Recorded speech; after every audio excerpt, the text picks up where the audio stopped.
बिस्मिल्लाहिर्रहमानिर्रहीम। सामीन मुकर्रम, आज हम जिस मौजू पर बात कर रहे हैं, आज का जो हमारा टॉपिक है, आज को जो हमारा उन्वान है, वो इस मौजू पर है कि ज़िवाल का वक्त कब शुरू होता है और कब ख़त्म होता है। ज़िवाल का कितना टाइम होता है और कितनी देर बाद हम नमाज़ पढ़ सकते हैं या नवाफिल पढ़ सकते हैं। तो आज इस बारे हम आपको आगाह करने जा रहे हैं। आज हम आपको बताने जा रहे हैं। यकीनन ये मसाइल जो हैं हमें सीखने चाहिए, इस मसाइल पे हमें तवज्जो देनी चाहिए ताकि हम इन मसाइल से आगाह हो सकें। और देखें, सबसे पहली बात तो ये है कि जब ज़िवाल का टाइम हो, इस टाइम हम सजदा नहीं करते, सजदा करने से मना किया गया है। अब मकरूह वक्त कौन सा है वो भी आपको आगाह करने जा रहे हैं। तो यकीनन याद रखें, हमारे उलमाए कराम फरमाते हैं और मुख्तलिफ़ कौल हैं, क्योंकि मुख्तलिफ़ इलाक़ों में, मुख्तलिफ़ मुल्कों में मुख्तलिफ़ टाइम होता है। और उसमें यकीनन याद रखें कि जैसे सूरज की पहली किरण निकलती है, पहली किरण निकलने के बाद बाज़-औक़ात 10 मिनट बाद कहते हैं कि नमाज़ पढ़ सकते हैं, और बाज़-औक़ात कहते हैं कि 15 मिनट बाद नमाज़ पढ़ सकते हैं। लेकिन हम जिस इमाम के पैरोकार हैं, हम जिस इमाम की पैरवी करते हैं, तो उन्होंने फरमाया है कि सूरज की पहली किरण निकलती है तो उसके 20 मिनट बाद आप नमाज़ पढ़ सकते हैं, और आप उसके बाद जो है नवाफिल पढ़ना चाहें और कुरान पाक की तिलावत करना चाहें तो आप कर सकते हैं।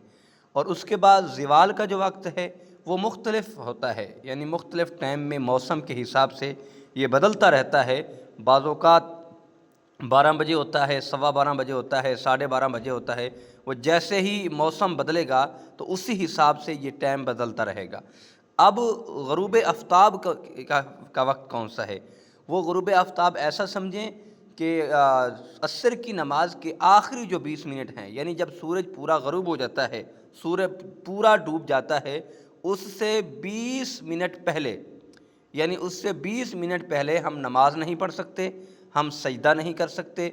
यानी हमारी असर की नमाज़ रहती है तो हम उन औक़ात में नमाज असर अदा नहीं कर सकते। उससे पहले पहले हम नमाज असर अदा करें, और ताकि हम मकरूह वक्त जो है, इन औक़ात को मकरूह कहा गया है। लेकिन ये नहीं है कि अगर आप पढ़ लेंगे तो आपको गुनाह होगा, लेकिन अफजल ही है। हमारे उलमाए कराम, हमारे बुज़ुर्गान दीन इस मसले पे तवज्जो यही दिलवाते हैं, कहते हैं कि इन औक़ात में नमाज नहीं पढ़नी चाहिए, सजदा नहीं करना चाहिए, क्योंकि ये जो सूरज की पूजा करते हैं इन औक़ात में वो इबादत करते हैं, तो हमारी इबादत में और उनकी इबादत में और एक बराबर ना समझा जाए, मुतशाबे ना समझा जाए। तो यकीनन हम तो कमली वाले आका ताजदार मदीना सल्लल्लाहु तआला अलैहि वसल्लम के फ़रमान पर, आपकी ज़िंदगी पर अमल करते हैं। तो यकीनन हमें ऐसे मसाइल से आगाह होना चाहिए और ऐसे तरीक़ों से नमाज़ पढ़नी चाहिए, खुदा और उसका मुस्तफ़ा हम पे राज़ी हो जाए। अल्लाह पाक हमें नमाज़ पढ़ने की, ज़िक्र व अज़कार करने की तौफ़ीक़ अता फ़रमाए। वमा तौफ़ीक़ी इल्ला बिल्लाहिल अली।